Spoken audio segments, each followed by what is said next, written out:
Okay, good morning students.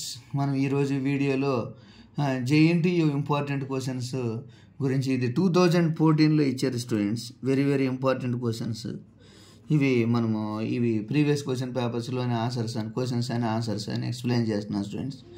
In this problem we have to find general solution of okay students, in this problem we have to find general solution of above equation.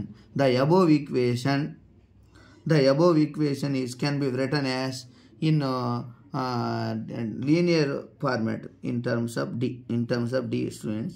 ఇక్కడ మనం first ఇంకా Z అనేది కామన్గా ఉంది అన్నిట్లోనూ, కాబట్టి z common తీద్దాం. Do cube by do x cube minus 3 into do square by do x square into do by do y plus 3 into do by do x into do square by do y square students minus do cube by do y cube of z equal to 0 students. మనం దీన్ని ఎలా రాయొచ్చు, ఇలా రాసేస్తాం. కాబట్టి we know that capital D equal to do cube by D equal to do by do x, then d cube equal to dou cube by dou x cube and d square ante dou square by dou x square minus dou by dou y ante ardham enti.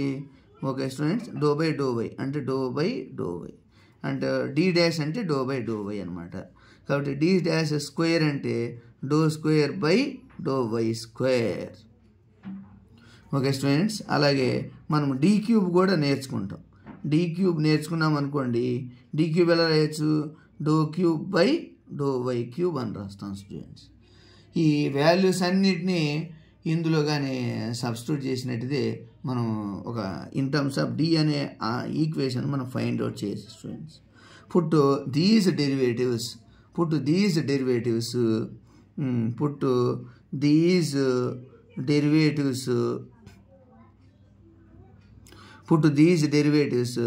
in above equation. Then we get d cube minus 3 into d square into d dash plus 3 into d dash square minus d dash cube of z equal to 0 students.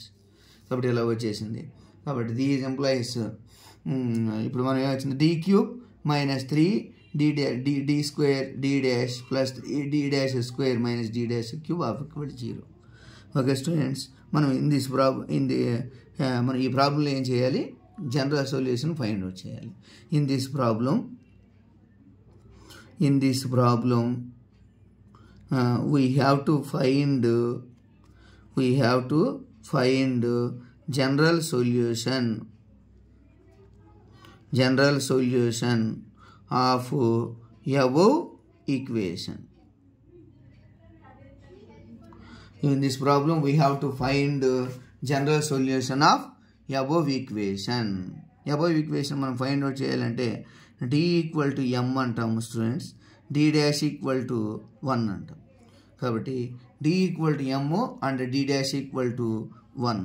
కాబట్టి ఈ వాల్యూస్ని అందులో substitute చేసినట్టు ఈజీగా answer చేస్తాం students. m cube minus 3m square into 1 plus 3m into 1 square minus 1 cube equal to 0.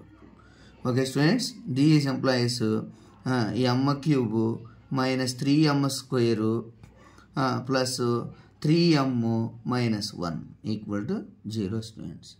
కాబట్టి మనం ఈ ఈక్వేషన్ మనం ఫైండ్ అవుట్ చేసాము. అది equation solution roots find out చేయాలి స్టూడెంట్స్. రూట్స్ ఫైండ్ అవుట్ చేయాలంటే మనకి సింథటిక్ డివిజన్ మెథడ్ తెలుసుకుంటూ ఉంటే ఈజీగా వస్తుంది students. Synthetic division m equal to 1 తీసుకుందాం, ట్రైల్ చేస్తాం స్టూడెంట్స్. m ఈక్వల్ టు 1 తీసుకొని ట్రై చేస్తాం. m ఈక్వల్ టు 1 రావచ్చు, లేదా రాకపోవచ్చు. m ఈక్వల్ టు ఎంత, 1. ఓకే స్టూడెంట్స్, 1 ట్రై చేద్దాం. 1 మైనస్ 3 3 1. ఓకే స్టూడెంట్స్, ఇది ఆర్డర్లోనే ఉంది. గివెన్ ఈక్వేషన్ అనేది 3 2 1 మైనస్ 1, ఇది మైనస్ 1. ఓకే స్టూడెంట్స్, ఇక్కడ 1 పెడితే 0 రావాలి. ఇక్కడ 0 రావాలి స్టూడెంట్స్. 1 + 0 అంటే 1. 1 × 1 1 -2 -2 వస్తుంది స్టూడెంట్స్. -2 × 1 -3 -2 యాడ్ చేస్తే 1 వస్తుంది. 1 × 1 1 కాబట్టి -1 + 1 అంటే 0. దెన్ దీస్ ఎంప్లాయీస్ m = 1 వచ్చేసింది. m² - 2m + 1 = 0. ఓకే స్టూడెంట్స్, మనం ఇక్కడ ఎలా ఫైండ్ అవుట్ చేసాం, రూట్స్ ఫైండ్ అవుట్ చేసాం. ఈ రూట్స్ అనేది ఎలా ఫైండ్ అవుట్ చేయాలి, మనం సింథటిక్ డివిజన్ అప్లై చేస్తాం. ఈ ప్రాసెస్ని ఏమంటాం స్టూడెంట్స్, మనము సింథటిక్ డివిజన్ అంటాం.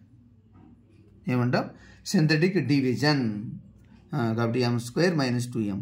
కాబట్టి మనం 2 numbers మల్టిప్లికేషన్ చేస్తే 1 రావాలి, వాటిని యాడ్ చేసినా సబ్ట్రాక్టింగ్ చేసినా -2 రావాలి స్టూడెంట్స్. అంటే ఎలాగా ఫైండ్ అవుట్ చేస్తాం, m - 1² = 0. These implies m - 1 into m - 1 = 0. And these implies m = 1 and 1. So టోటల్గా ఇక్కడ మనం కానీ చూసినట్టు స్టూడెంట్స్ 3 వాల్యూస్ వచ్చేసినాయి. 3 వాల్యూస్ 1 1 1. కాబట్టి 3 times వచ్చేసినాయి. Repeated terms, same numbers and same symbols. Then how to write CF. CF అంటే ఎలా ఫైండ్ అవుట్ చేస్తాం, F1 × y + 1x + F2 × y + x. రెండోసారి రిపీట్ అయింది కాబట్టి x అని అర్థం స్టూడెంట్స్. ఏం రాస్తాం, x + x × F2 × y + 1x + x² ×